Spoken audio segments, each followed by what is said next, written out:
राधे राधे दोस्तों। पौराणिक कथा के अनुसार एक बार की बात है, किसी नगर में एक राजा ने एक मंदिर बनवाया जिसमें श्री कृष्ण की एक मूर्ति भी रखवाई, लेकिन उसकी कभी पूजा नहीं की। पूजा करने के लिए मंदिर में उसने एक पुजारी को रखा।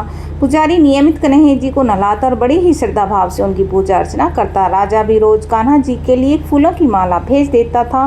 जब वह दर्शन करने आता तो पुजारी उस माला को उतार कर राजा को पहना देता। ऐसा करते करते पुजारी की भी उम्र बीत गई और उसने किसी वजह से एक दिन राजा नहीं आ सका तो उसने एक सेवक के हाथ मंदिर में माला पहुंचा दी और कहलवा दिया कि वह आज नहीं आएगा।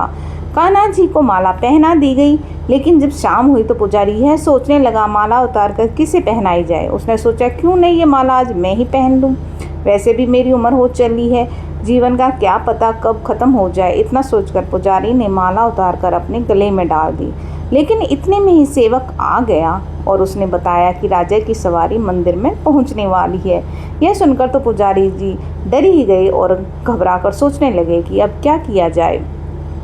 राजा की सवारी आने की बात जब पुजारी ने सुनी तो वह डर गया। उसने सोचा कि अगर राजा ने उसे देख लिया तो वह तो उसे मरवा ही डालेंगे। आनन फानन में पुजारी ने माला उतार कर वापस कन्हैया जी को पहना दी। जैसे ही राजा अंदर आया तो हमेशा की ही तरह पुजारी ने माला कान्हा जी के गले से उतार कर राजा को पहना दी, लेकिन माला पर लगा सफ़ेद बाल देखकर राजा समझ गए कि पुजारी ने यह माला स्वयं ही पहनी थी। बस फिर क्या था, राजा क्रोधित हो उठे और उन्होंने गुस्से में पुजारी से पूछा कि माला पर सफ़ेद बाल कहाँ से आया है। तब राजा की बात सुनकर पुजारी जी डर गया और घबराहट में बोल पड़ा, ये तो कन्हैया जी का ही बाल है। अब तो राजा और भी क्रोधित हो गए, क्योंकि कान्हा तो भगवान है और उनके बाल सफ़ेद कैसे हो सकते हैं। इसलिए राजा ने फरमान सुना डाला कि कल का श्रृंगार के समय राजा खुद आएंगे और कान्हा जी का श्रृंगार करेंगे। देखेंगे सच में ही कान्हा जी का बाल सफ़ेद है या पुजारी जी झूठ बोल रहा है। उन्होंने कहा कि अगर पुजारी ने झूठ बोला होगा तो उसे फांसी दी जाएगी। यह सुनकर पुजारी जी डर गए। राजा का फरमान सुनकर पुजारी जी का तो बुरा हाल हो गया। उसने सोचा अब क्या करें, कहाँ जाए, अब तो उसका मरना तय है। तब रोते रोते वह भगवान की शरण में पहुंचा और उसने कहा है कि मुझसे झूठ बोलने का अपराध तो हुआ है, लेकिन हो सके तो मुझे क्षमा कर दें और राजा से रक्षा मेरी करें।